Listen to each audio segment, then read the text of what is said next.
ज्यादातर लोग जानबूझकर अपनी जिंदगी बर्बाद करने की कोशिश नहीं करते। लेकिन बर्बादी कभी भी एक साथ नहीं होती, यह छोटे छोटे, लगभग अगोचर चरणों में होती है।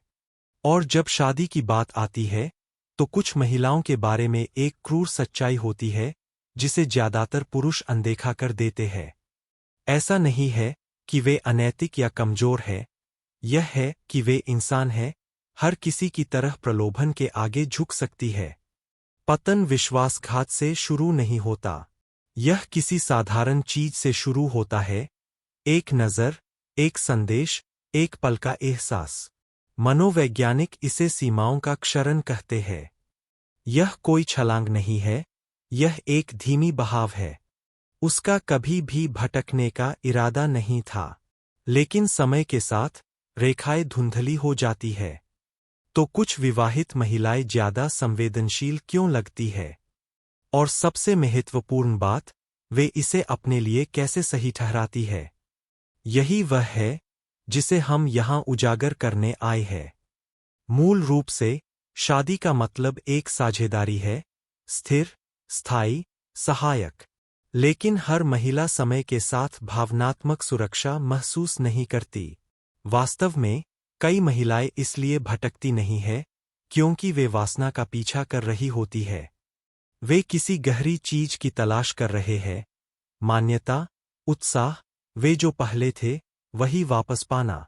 शुरुआत में, उसे लगा कि उसे चाहा जा रहा है। वह उसकी दुनिया का केंद्र थी। बातचीत गहरी थी। आंखों का संपर्क बना रहा। एक चिंगारी थी।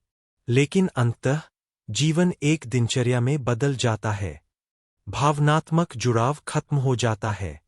जुनून की जगह कर्तव्य ले लेता है। और धीरे धीरे, उसे महसूस होना बंद हो जाता है कि उसे देखा जा रहा है। जब ऐसा होता है, तो मन यह तलाशना शुरू कर देता है कि क्या कमी है, उसे एहसास हुए बिना भी।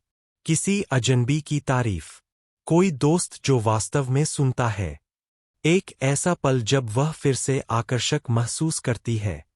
ऊर्जा का वह छोटा सा झटका किसी ऐसे व्यक्ति के लिए ऑक्सीजन की तरह महसूस हो सकता है, जो चुप्पी में भावनात्मक रूप से घुट रहा हो। ऐसा नहीं है कि वह अपने पति से प्यार नहीं करती, बल्कि वह चाहती है कि उसे चाहा जाए। यहीं से कूलिज प्रभाव शुरू होता है, वह मनोवैज्ञानिक सिद्धांत जो नवीनता को फिर से जगाता है। स्थिरता, आराम देने के साथ साथ अक्सर उस ज्वाला को बुझा देती है।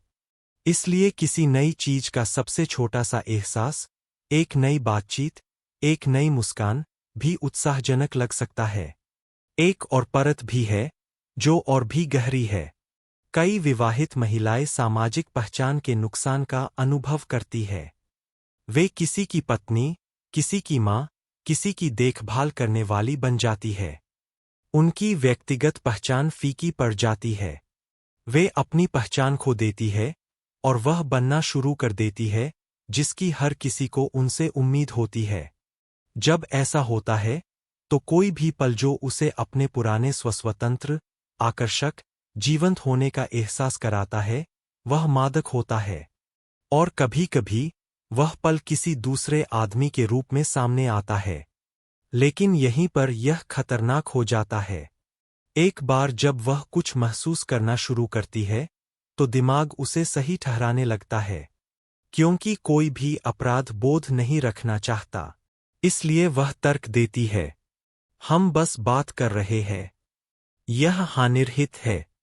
मैं थोड़ा ध्यान देने लायक हूं। मनोवैज्ञानिक इसे संज्ञानात्मक असंगति कहते हैं।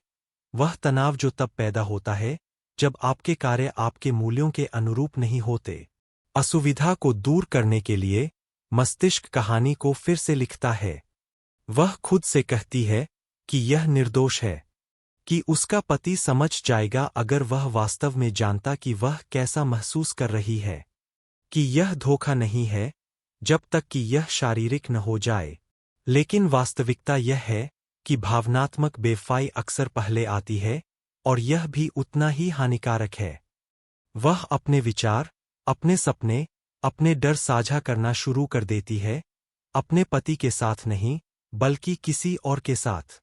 और एक बार जब वह भावनात्मक बंधन स्थापित हो जाता है तो क्या स्वीकार्य है और क्या नहीं के बीच की रेखा फीकी पड़ने लगती है। आखिरकार औचित्य मजबूत हो जाता है। मैंने इतना कुछ दिया है, क्या मैं फिर से कुछ महसूस करने का हकदार नहीं हूं? यह वह बिंदु है जहां से वापसी नहीं हो सकती। यह अब केवल ध्यान नहीं है, यह एक लालसा है, एक जरूरत है। और एक बार जब वह मानती है कि यह उचित है तो इसे रोकना लगभग असंभव है।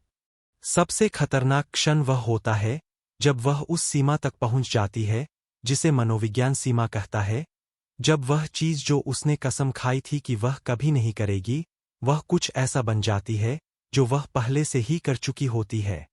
पहला संदेश जिसे वह जानती है कि उसे नहीं भेजना चाहिए। पहली आकस्मिक मुलाकात। पहली बार वह उस पल को थोड़ा ज्यादा देर तक रहने देती है।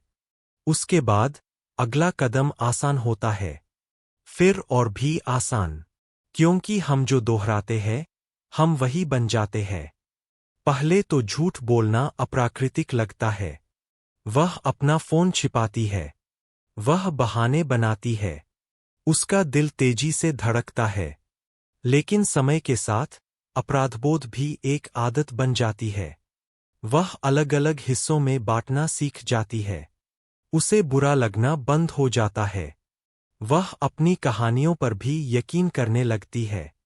और फिर बदलाव आता है। उसका पति अब उसका भावनात्मक सहारा नहीं है, दूसरा आदमी है। भले ही शारीरिक रूप से कोई सीमा पार न की गई हो, उसका दिल पहले ही जा चुका है। उस समय केवल दो ही नतीजे बचते हैं, या तो वह पकड़ी जाती है या वह घर छोड़कर चली जाती है। और अक्सर ऐसा इसलिए नहीं होता कि उसने अपने पति से प्यार करना बंद कर दिया है, ऐसा इसलिए होता है क्योंकि उसने खुद को यह यकीन दिला लिया है कि उसने जो कहीं और पाया है वह घर पर कभी वापस नहीं मिल सकता। तो कुछ विवाहित महिलाएं कमजोर क्यों हो जाती है? क्योंकि वे विश्वासघात नहीं करना चाहती, वे महसूस करना चाहती है। जिंदा महसूस करना, ध्यान में आना, फिर से खुद की तरह महसूस करना। और एक बार जब वे इसे पा लेती है तो दूर जाना लगभग असंभव होता है। इसलिए नहीं कि उन्हें पता नहीं है कि यह गलत है, बल्कि इसलिए कि यह सही लगता है। जब ऐसा होता है तो सब कुछ बदल जाता है। अगर आप सूक्ष्म बदलावों को पहचान सकते हैं, शांत औचित्य, फीकी पड़ती सीमाएं, तो आप यह देखने की शक्ति प्राप्त कर लेते हैं कि दूसरे क्या चूक जाते हैं। जो अनकहा है उसे पढ़ने की शक्ति। इससे पहले कि बहुत देर हो जाए, संकेतों को पहचान लें। और एक बार जब आप में यह जागरूकता आ जाएगी तो आप फिर कभी खेल के प्रति अंधे नहीं रहेंगे। यह स्टोइक गाइड है। अगली बार तक अपना ख्याल रखें और मैं आपको अगले वीडियो में देखूंगा।